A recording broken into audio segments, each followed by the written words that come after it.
So if you're not familiar with our work, LunART is a nonprofit organization dedicated to celebrating and showcasing women's creativity in the arts.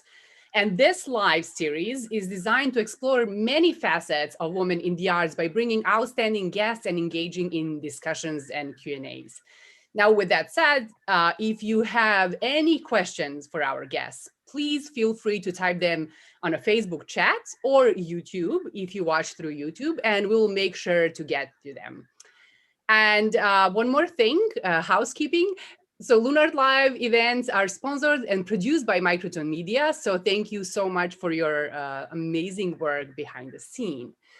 And now, today, my friends, we are in for a very special treat. Our guests today are three members from the Seraph Brass, a dynamic ensemble drawing from a roster of America's top female brass players. Sorry about that. So ladies, welcome to LunART. Hi, Eva. Nice to see you. Yeah, how are you doing today? Well. Good. Fantastic. Great, I'm glad to hear that. So would you mind just going around really quick and, introducing yourselves, telling, your name, your instrument, where are you from? Because you're from all over the place. And maybe when did you join the ensemble? Sure. My name is Mary Elizabeth Bowden. I am the founding member of Seraph Brass, originally from the Chicago suburbs, and now I'm living in Winston-Salem, North Carolina. Thank you for having us today. Yeah, thank you for joining us. I can go. My name is Rachel Samayoa. I teach trumpet here at the University of North Texas. And I was born and raised in Texas, so it's been really nice being back home, if it will. And I was just trying to think of when I joined Seraph. I believe it was the fall of 2017. I did play with Seraph a bit in 2016, but I became the official one of the members in 2017. Nice, thank you. And hi, everyone. My name is Jean Lawrence. I live in Madison, Wisconsin, not too far from Eva, and I teach here at UW-Madison, and I'm also from the Chicago suburbs as well. And I joined Seraph also in the fall of 2017.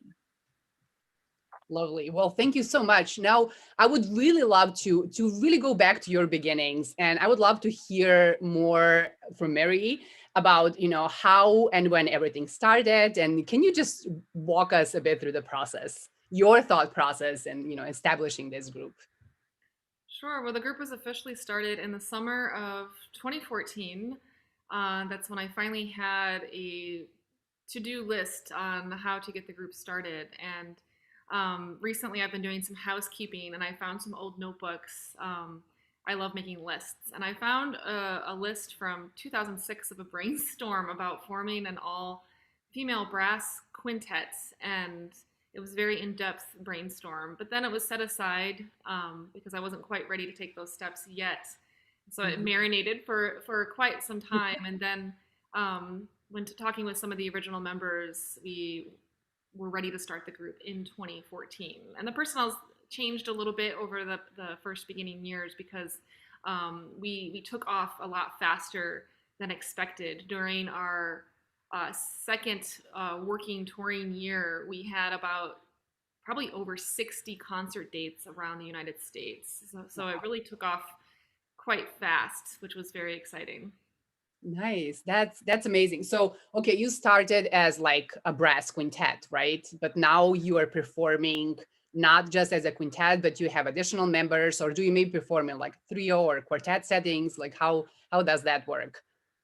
We mainly perform as a brass quintet, but if you go to our website, you'll see 6 of us. And we have an extra trumpet. And that was because when we had a trumpet opening, both Jean and Rachel auditioned, and they're both fantastic and both really love Seraph Brass. So we decided to let's make this a sextet. So at larger festivals, we have expanded our arrangements to include everybody, all 6 of us. And then when we're touring during the year, we rotate the trumpets, which gives a lot of flexibility in the schedule. We all know the show really well. And on top of that, we have a fantastic guest artist roster list with some players who have been in the group before who also are amazing, including Amy McCabe and Donna Parks. And about once a year or so, we meet as a larger ensemble, a 10-piece ensemble, which gathers everybody together. So we really love the format. There's a lot of flexibility there, and we love working together. So it's a really great fit, and a little bit of a different model than just having the same 5 every concert. Right. And that also alleviates a bit of stress when you're booking, and if something happens, and things happen, you said that flexibility. And I would love to hear from Jean, just and Mary, like why did you decide to choose and to join actually Seraph, and obviously to play, but was the mission and and being like all like female brass ensemble something that draw you into it? Sure. So I joined Seraph before I moved to UW-Madison, and I think it's so important to have a group of people that are not otherwise strongly represented in any field. The reason why so there's that reason, I was really excited to join this trailblazing group of very powerful, awesome, amazing women. But then there's also the fact that it was just an incredible brass group, incredible players, some of the best I could hope to play with. And I think that was probably the biggest pull. And in general, we are all female identifying, but it's so much more about putting great music out into the world. And then there's this halo or sphere around it that we also have a mission to empower people, especially young brass players, to feel comfortable and feel welcome and excited, and like they have role models that they can follow. Oh yeah, they definitely do. I heard a lot of young brass player like raving and hyping about you guys. So thank you. Well, I could add a little bit about growing up. I was really influenced by Canadian brass, Empire brass. In high school, I was listening to a lot of that. And so chamber music has always been a passion of mine.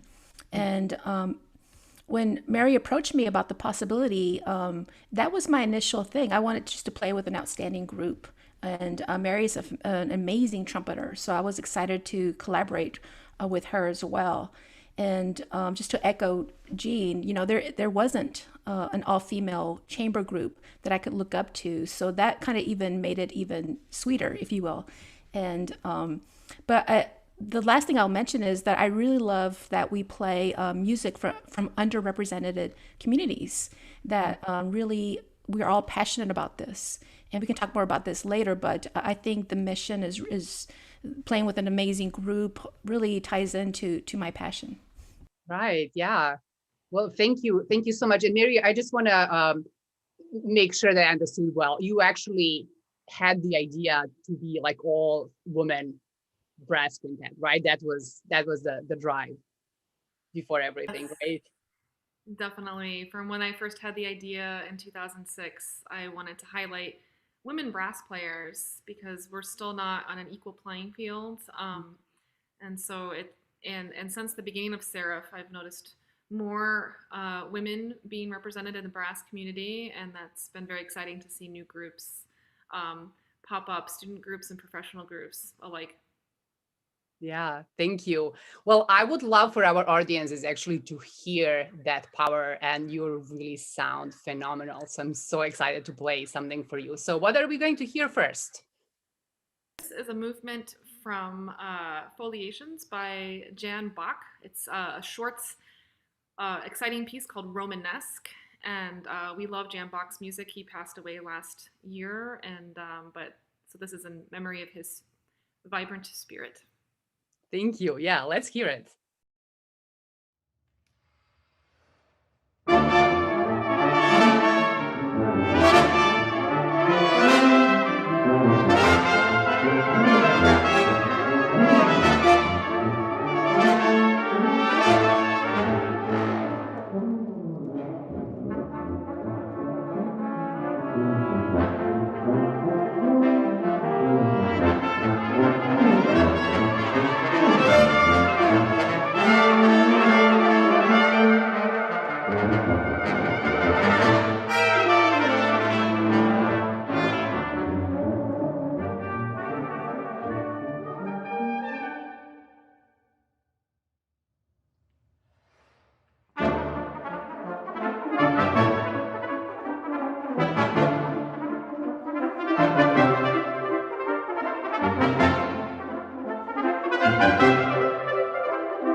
Wow, that was amazing.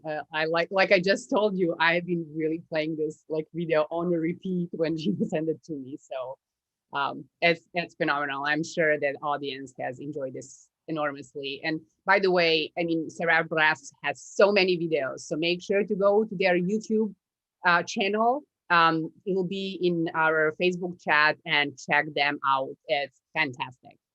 So let's go. Let's move forward. So the brass world has traditionally been viewed as a more like male space. So why do you think that is? I think it's the same reason that any other space has been viewed as a male space. I don't, when it comes to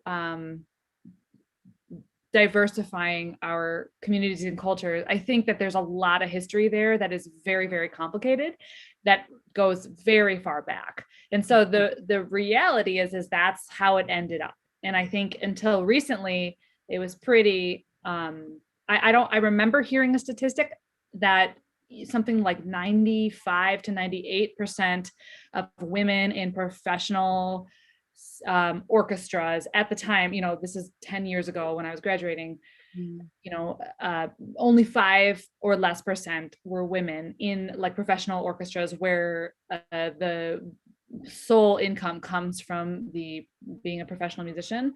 I don't know how accurate that is, and I don't know how that's changed over time, but that was the reality that I remember sort of hearing about and experiencing when I was younger. And I will say, I never consciously noticed or felt this, and I'm specifically saying consciously felt this diversity or this lack of diversity from my perspective. I always just felt like a trumpet player, and I always felt like I fit into the hang.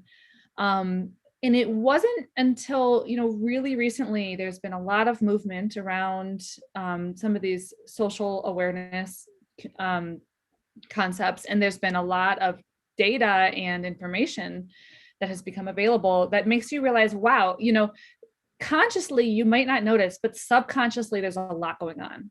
And I think the most beautiful part about being in a group that represents the underrepresented is what we could be doing for people's subconscious as much as the consciousness, and so when I was little, I listened to a lot of trumpet, but almost none of those people that I listened to were women. And there may have been feelings about that subconsciously that, maybe I felt like it was harder for me.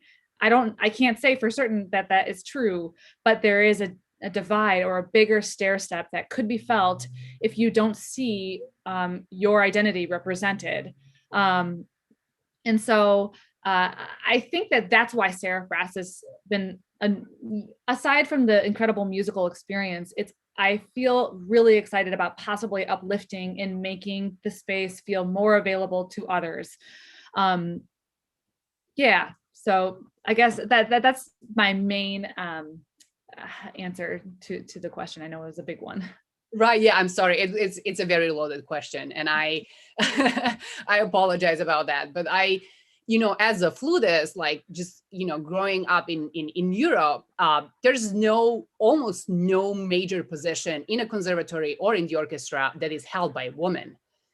And I always had those like big male figures, and even though I'm playing flute, they're like, oh, you need like a lot of air, and like, oh, you never can be an actual brass player, right? There was always that division, flute is the lightest, and still women cannot really play it. You don't have enough like physical power to do it.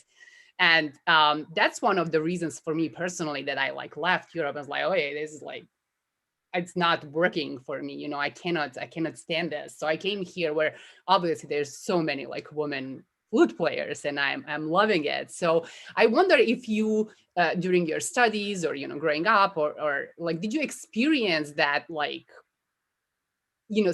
some like negative feedback, not necessarily directly, but something like I felt And you don't need to answer if you don't have it or you don't feel comfortable. I'm just like curious. You know, it depends on the community pockets I was in. So when I was growing up, I didn't notice a thing. There were plenty of women in my schools growing up. And then when I went to undergrad, I studied with Barbara and Charlie, and it was a pretty equally divided studio. Then I moved out east and I started to see a little bit more of a disparity. Maybe it's a coincidence, maybe it was just my personal experience. And then, you know, if I played in festivals in Europe, you notice a bigger disparity. And then, you know, if you playing in New York or like playing on Broadway, you really notice it. And I just noticed comments about being a female tend to come from people of another generation. You know, if I meet a great trumpet player who's in their 70s, 80s, 90s, that's when the comments will come, which is a testament to how much things change over time, because nowadays even commenting on it is a little bit too sensitive for a lot of people, especially people who identify as men. Oh yeah, totally. Does anybody else have things to add to that? To throw in there that you know, Seraph Brass, we really want to be role models for the next generation of musicians. And with my upbringing, my very first teacher was a horn player, and he would drive us to concerts all around the Chicago area, like hundreds of concerts. And I did notice that most of the trumpet players were male. But I had two older brothers who played brass instruments. So again, I just thought that was like, okay, well, that's fine. But I'm really thankful that my teacher, once I was advanced, he wanted me to switch to a trumpet teacher, and he made a list of women trumpeters for me to study with. He thought he said, I want you to switch to a female teacher. And so that's when I switched and I studied with 𝐂𝐨 for the rest of my teenage years. And so I had this really strong female role model throughout my very formative years, which I think was just really important for me to see that and to see her leadership and how confident and strong she was. Yeah, thank you for sharing that. Yeah. Yeah, if I could add my perspective, when Jean was talking, it reminded me of some of the historical aspects of brass. And just very briefly, you know, brass started as a practical use in wartime, in military. So that's very male generated, of course. And for the longest time, brass was not allowed in the church even, especially the trumpet, because of its affiliations with military and wartime. So I think there's a lot of history there. Jean was right about that.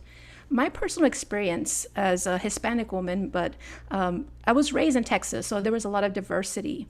But Jean is right, representation does matter. I was very aware that there was no woman or the lack of women that I was seeing in the trumpet world. I wasn't really, when I was a teenager, listening to a lot of French horn, trombone, other than quintet, of course. But I did know Wynton Marsalis, who's African-American, and Maurice Andre.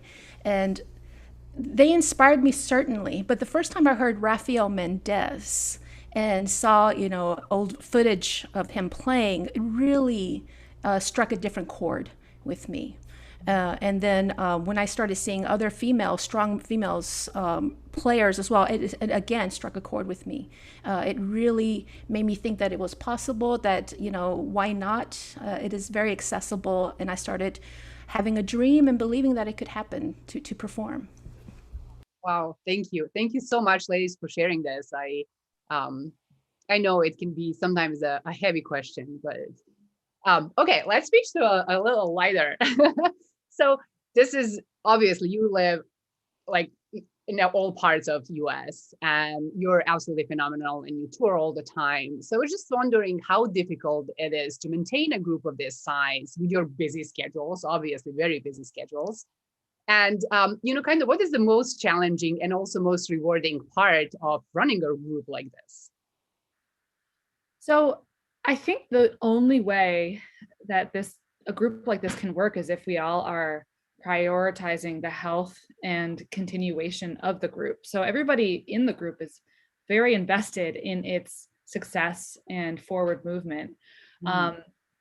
And I think, I'm sure Mary can speak a little bit more about this, but the one thing that has been a strange silver lining of the pandemic is I feel that even though Seraph has not been able to perform in the past year, we've really pushed forward in the ways that we know how. And it's just been really exhilarating to feel this passion for development in whatever direction it needs to go. And so we've developed a residency for students, and we have been visiting universities all over the country and outside of the country as well. And we've been putting out collaborative projects. And it's what makes me feel really confident and excited about being a part of this group is, yes, it's hard.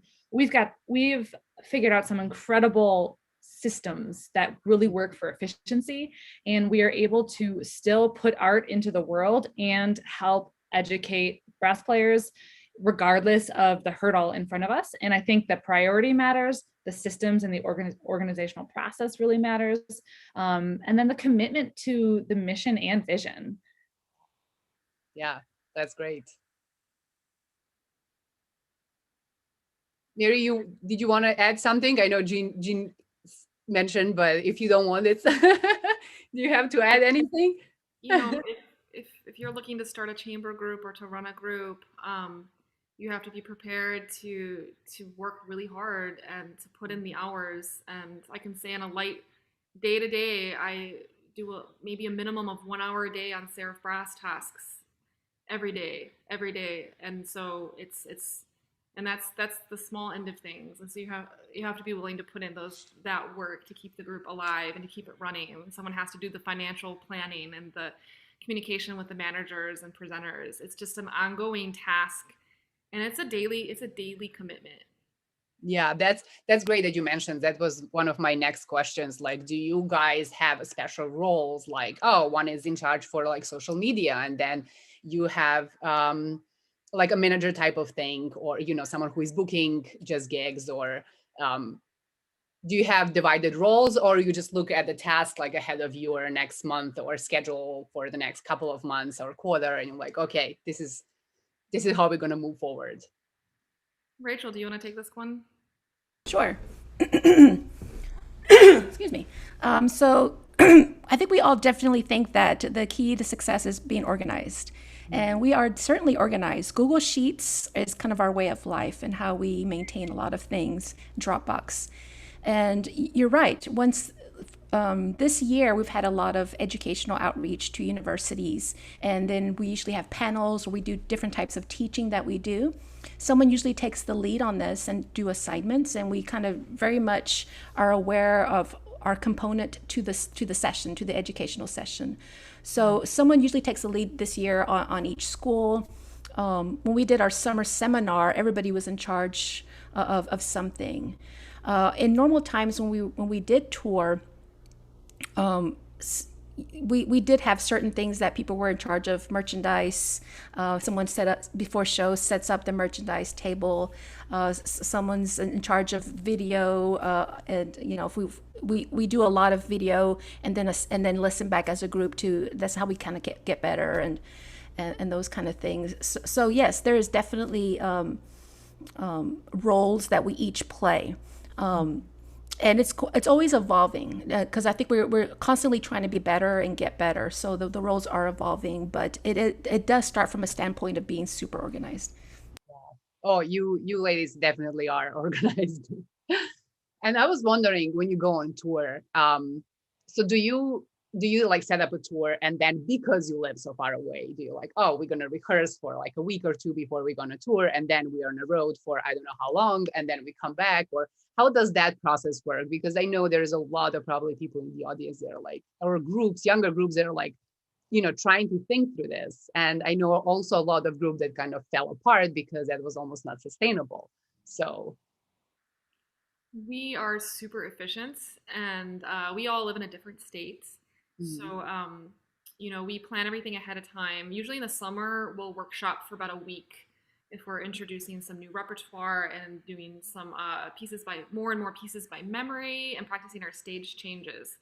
And then once the year starts, we're all very busy individuals with our teaching positions and our own solo projects and things like that. So we literally meet the day before a tour, and we usually don't go on the road for more than like a week or so during the year. It's a very special circumstance if we were to go on a tour for many weeks.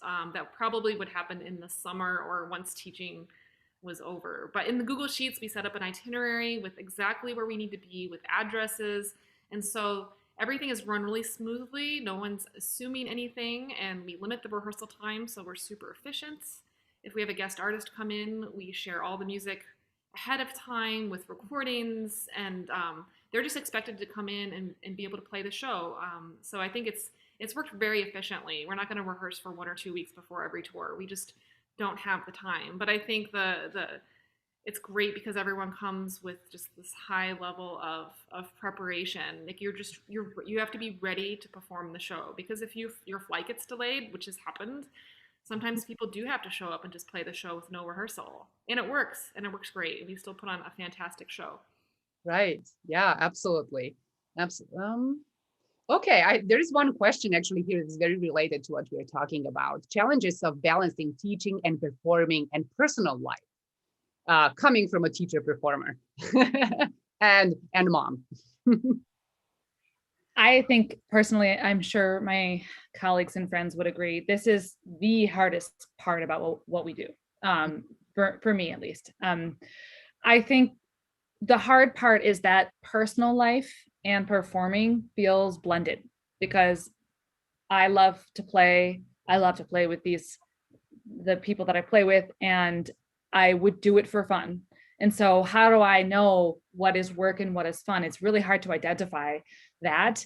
And I think we all, I can say safely, are pedal to the metal, intensity, focused on our careers and our performing and trying to bring art and inspiration into the world. And I think the way that we balance that, or I should only speak for myself, is then there are just like there's some mandatory downtime. And I have to have a week with my family where the computer is shut in the summer.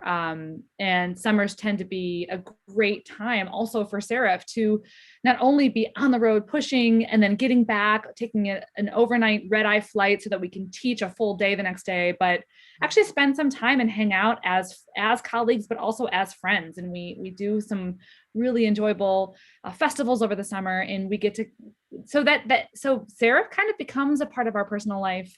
And maybe Rachel, I know, balances the family part a lot too, if you want to say anything about that.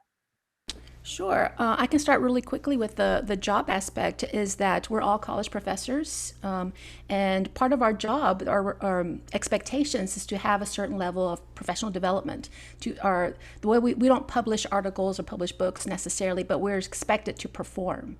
So I'm expected to do this as part of my job.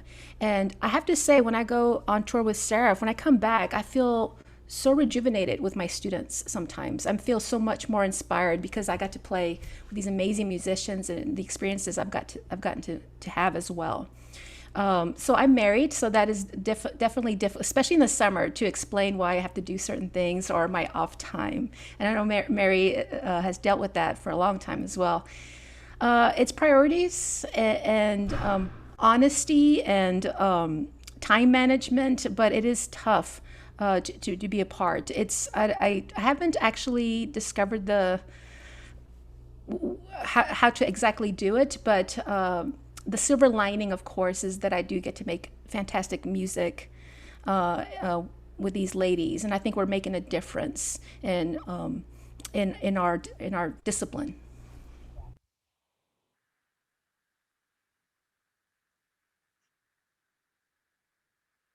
Yeah, and I can say that I married a trumpet player, so he is very understanding of the career aspect of things, and he comes along on some of the tours and will just help with setting things up or just having an extra set of ears. So that's really nice to and hopefully in the future more of our partners or future children, current children, will come on tours as well. I remember hearing stories from my friend Brian Neal and Dallas Brass that he would just bring some of his kids with on the tour, and they loved it. So we're very open-minded with welcoming family on tour and things like that. We always love it when Dave comes on the tour as honorary Seraph Brass member. Oh, that's amazing. And that, yeah, that's exactly what LunART has the same philosophy. Like, right, we are here to celebrate and empower each other and push each other. So yeah, I love that. And I love what Rachel said, is that that greater good, that like that mission that is like really a big drive behind all of this. So all of your work. So that's amazing. Okay, let's hear another excerpt. I'm very excited for this one. Who wants to introduce our next piece? I can. The next piece is called Tutorana and is written by a dear friend of mine, Rena Esmail, and she's incredible. She's born and raised in America, and she grew up with her grandparents and her parents, but her grandparents are from India. And so she grew up with Western classical influences and also hearing some Hindustani folk melodies in her home and in her space. And so she's found this beautiful blended voice in her compositions. In Tutorana is a joining together of two words, tutti, which in Italian is all, everyone, a common musical word, and then Tarana is a Hindustani form, sort of like the jazz scat. So it's very flexible and sort of whirlwind, vibrant, lots of energy. So you'll hear it in Tutorana. I love it. By the way, I had this piece since day one of LunART on my list of pieces to program. So I definitely have to have you be part of our season. Okay, let's hear it.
Wow, that piece is absolutely phenomenal. I love it, and I love her, and she's really like on the top of my list of composers that I really want to work with and potentially commission. Yeah, that's the word I was looking for. So Jean, we're going to talk about that. So being all-woman ensemble, you promote and celebrate other women and women artists. So how do you do it? Like, what type of vehicle do you use to do that? Well, I can go ahead with that. Commissions are a big part of our mission statement to celebrate the work of female musicians. But we do many initiatives as a group, but we also do individual projects that focus on these same values. For example, I'm recording a solo album in May that features music for trumpet and piano by all female composers. And I'll also be serving as a co-host for the International Women's Brass Conference in 2022. So we all certainly believe in empowering women in our field as a group and individually. We all share the same vision, which I think is very important. With that in mind, as a group, a big portion of our shows consist of the music of women or underrepresented communities. We also use our platform to bring attention to other artists that are from underrepresented communities as well. This past summer, we did a series, Facebook Live series that featured some of females and people of color, Amy McCabe, Donna Parks, Abby Conant, Velvet Brown, Genghis Barbie, just to name a few. And we also did a summer seminar that was open to all genders, but we got quite a few women in our sessions. So education is an important component to our mission. So it's like a lot of things that go into this universal concept of empowering of female musicians, of people of color, or just underrepresented communities. And we do this in a variety of ways. Love it. Yeah, thank you. That's great. Like you're really using like kind of all the platforms and all the skills you have through performances, through education, outreach, commissions. I love that. So with that said, you have done a lot of projects and a lot of collaborative projects and worked with really many amazing artists. So what was your favorite collaboration as a group? And then you can also say individually as well. Also a most mesmerizing performance.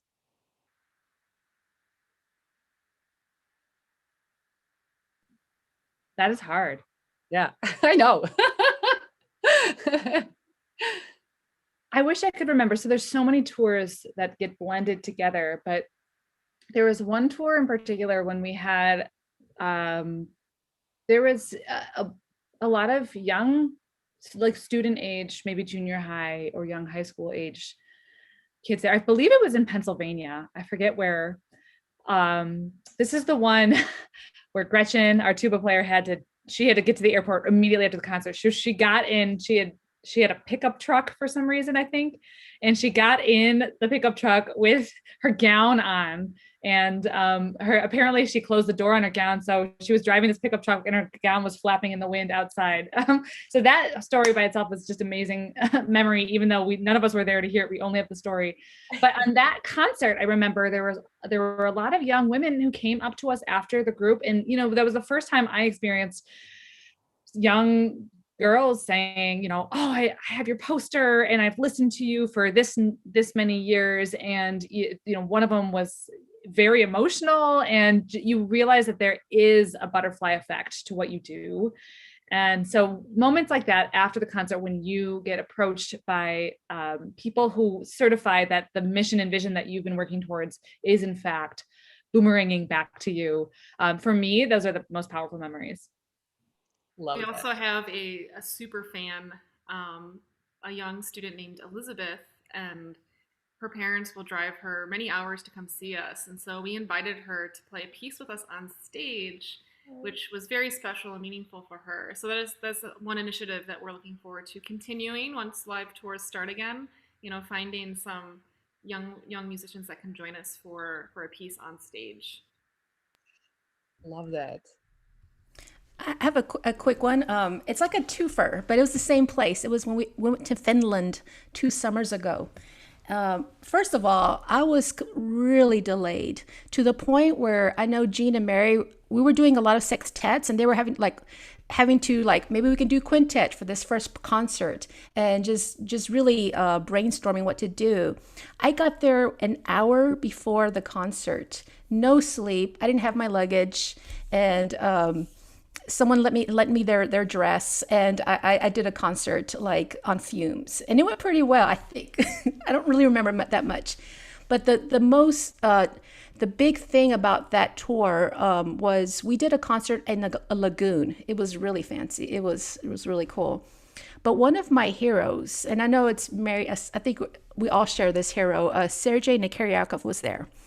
And he listened to our concert in this lagoon.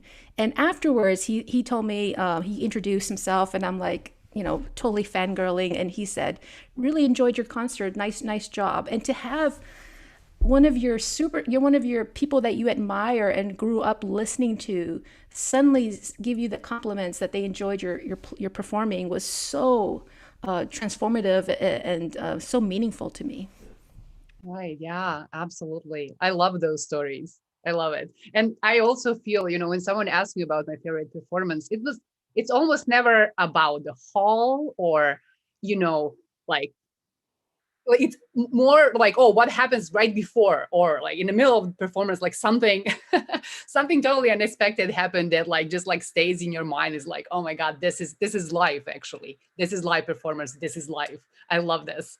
So it's great. Okay, we have one question from the audience. So what proportion of your rep is for original instrumentation versus arrangements?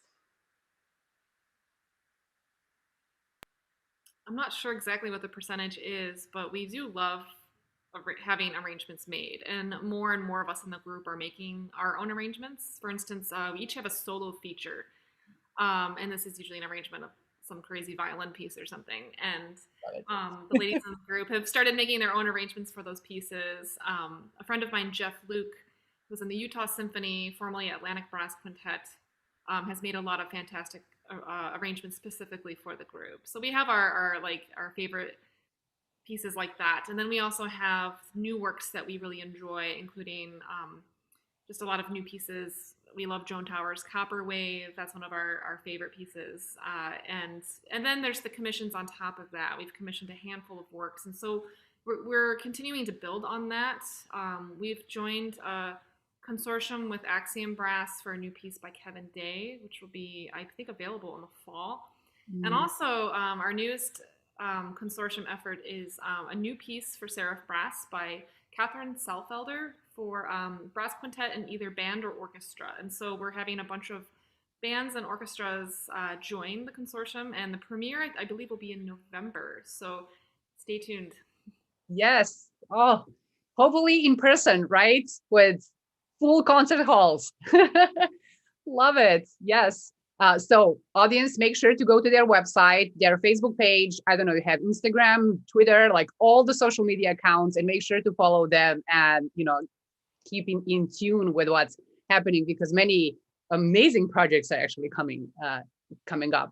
And this is actually a great intro to our last piece we're going to play. It's a huge collaborative project, right? And it's arrangement, as we just talked about. So can you tell us a little bit more about your Divas project? Sure, I can talk about that. It was an amazing, empowering thing to be a part of. It featured 80 women brass musicians plus one drummer, representing 31 countries. And the purpose of this video was to raise awareness and funds for the Global Fund for Women. The arrangements was done by Carol Jarvis, an amazing jazz trombone player. And the video and audio editing was done by Christopher Bill. I believe this was finished in late August of 2020. And we played the music of Anastasia, Adele, Britney Spears, Beyonce, Tina Turner, Lady Gaga. It was fun music played with women from around the world for a good cause. I mean, is there anything better? No, it's phenomenal. It's, again, the video that I was like playing on a loop. So, and I know the audience will not be able to catch like all the small videos and all the dancing and like all the signs that is going around. So make sure to go on YouTube and like check it out like multiple times so you can get all the details. So let's hear it.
This is absolutely fantastic. So, I mean, this is a huge, huge project. I mean, I know I've been putting some videos together. So how long did it take for you to complete this project? And then like, how did it even start? Started probably a month after everything was shut down. I had organized a video. Again, Chris Bill did all of the work for the video and editing of. I did a 26 trumpeters of Queen's Love of My Life, which included 𝐂𝐨𝐧𝐧𝐞𝐭. And so then I wanted to do one for Seraph, and we all agreed that that would be a great idea, and to feature all women. And so it starts off with brainstorming. I talked with Carol Jarvis about what the arrangement might look like. And we brainstormed a ton of ideas, and then we thought of some of our dream people to ask. And so I was super excited when players like Julie Landsman and Tina Ting-Halseth and Lucienne had agreed. That was just so exciting to have some of these amazing star women brass players join. And then the list kept growing. I kept doing more research. I found an amazing horn player who's in the Iraq Symphony Orchestra. There was just it was so exciting to discover all these women from all around the globe. And so that I did the research part of it and the outreach part of it. And then Chris Bill is a genius. Check out his site. He did all of the edits, and he's just so talented. And he really pulled out a lot of tricks for this video, as you can see, and spent just tons of hours editing this. So Carol Jarvis did the amazing arrangement, and then Christopher Bill did the amazing video and sound editing. So it's nice to have a team of people who can put together projects like this. Yeah, kudos to everyone. Really looks amazing, sounds gorgeous. I love energy. I love how everyone was like just so excited and happy. And at the end, Jean, I believe it's the end of the video on YouTube. So make sure to go to YouTube, but you and your doggy at the end. I love it. Great. So here is a very related question. So how do you create a project and keep yourself driven to do it? Like this one obviously take a lot of time and research. Sometimes it says, sometimes I start something and then have doubts saying, is it possible? Should I keep going with it? What should I do? So how do you, find your target and just like go for it? I think I can speak for everyone in Seraph Brass. We've had a lot of goals, from when I started the group, of wanting to have a full-time touring ensemble. How do you start? What are the starting steps? And so using this video as an example, it was, you have to list your starting goals. And so we actually do some entrepreneurship and career workshops, and we get students at universities to brainstorm their career goal, whether it's planning a recital or forming your own group. And you just have to come up with those starting steps. What are you going to do? What can you do today? Because I think sometimes we see a goal and it seems really overwhelming that we just, it's easy to shut down and just not do anything. So as a group, we've become very crafty at thinking of the starting steps. For instance, last summer we thought we need to do a summer seminar. Okay, what do we need to do? We need to craft a schedule. We need to find the time. We have to craft the classes. And then there's the recruitment aspect of it and the social media part of connecting with the audience. And you list everything that you need to do the project, divide up the tasks, and then have deadlines. Deadlines are really important because I think if you don't set those, it's easy for things to just slip away. So that's how we've stayed on track with our various goals as a group, is just setting those deadlines and checking in with each other. Yeah, that's a few things to add to that. We and Seraph, we're all each other's accountability buddies. You don't want to disappoint your colleagues and friends, and there's that motivating factor along with the artistic motivating factor. And then if you just have I always tell my students, if you have a date, an idea, a date, and a venue, it'll happen. If you book the venue or you establish it, then you have to do it, right? So put yourself in a situation where you don't have a choice to turn back. And if you're going to do something that's a little bit out of the boundaries of what you consider normal, do it. I've never regretted doing something out there. If you think it's weird, it's probably not. People are craving newness in performance. And so just go ahead and do it. Get your date, get your venue, and it's probably going to be awesome.